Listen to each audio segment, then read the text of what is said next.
Bienvenue au Starter du jour pour bien démarrer sa journée. Aujourd'hui, en attendant que la porte s'ouvre.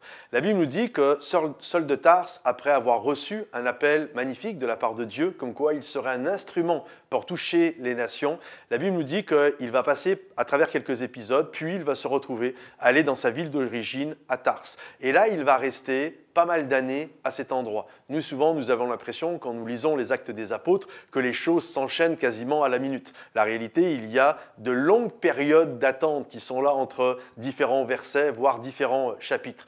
Et là, Saul de Tarse va être dans ce temps-là jusqu'à ce que Barnabas vienne le chercher et le ramène avec lui à Antioche. Et puis de Antioche, ensuite, il va partir justement être cet instrument que Dieu a choisi pour toucher les nations. Il va partir dans ce premier voyage missionnaire.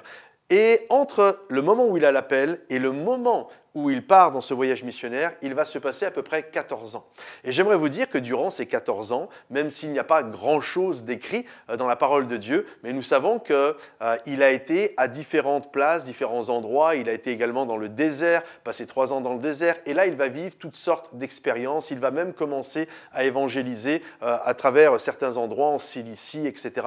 Bref, en d'autres termes, il ne va pas rester passif en attendant que la porte des nations s'ouvre.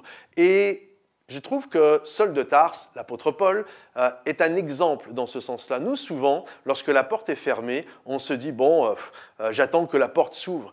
Et on reste assez passif. Et ce qui est beau dans Saul de Tarse, et ce qui doit être un modèle d'encouragement pour nous, ce n'est pas parce que la porte pour l'instant est fermée que je ne peux pas développer ce que Dieu m'a donné, que je ne peux pas travailler pour que justement je puisse être prêt le jour où la porte va s'ouvrir. Vous savez, quand vous allez dans un cabinet, vous allez voir, admettons, le médecin, et puis là vous êtes dans une salle d'attente, il y a plusieurs manière d'attendre. Il y a premièrement, par exemple, ceux qui sont trop malades. Alors eux, quand ils ont juste la tête baissée, parfois ils ont le nez qui coule, ils se sentent mal, ils attendent juste que la porte s'ouvre. Pour eux, il n'y a pas grand-chose à faire finalement, si ce n'est d'attendre la guérison. Et puis, il y a ceux qui ne sont pas malades à ce point-là, mais qui vont lire tous les magazines, vous savez, les magazines rumeurs, les oulala magazines, etc.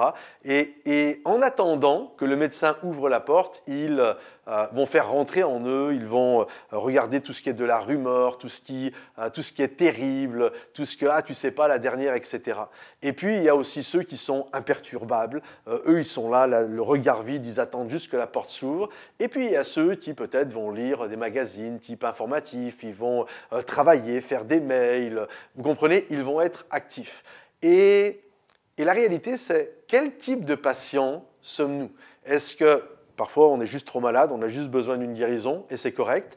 Ou est-ce que nous sommes des gens qui vont les oulala magazines critiquer, mépriser? Ou est-ce qu'on est là, on attend sagement notre tour? Ou est-ce qu'on est en train de se préparer comme un Saul de Tarse en attendant que la porte s'ouvre? J'aimerais t'encourager aujourd'hui, en attendant que la porte s'ouvre, ne perds pas ton temps. Aiguise ton don, peut-être lis des livres, mets-toi en relation avec des gens qui vont pouvoir t'aider à faire développer l'appel qui est en toi. Bref, en attendant que la porte s'ouvre, sois actif, à part si tu es trop malade, mais sois actif pour que tu puisses rentrer dans ce que Dieu a prévu. Que Dieu te bénisse et à bientôt. Bye bye.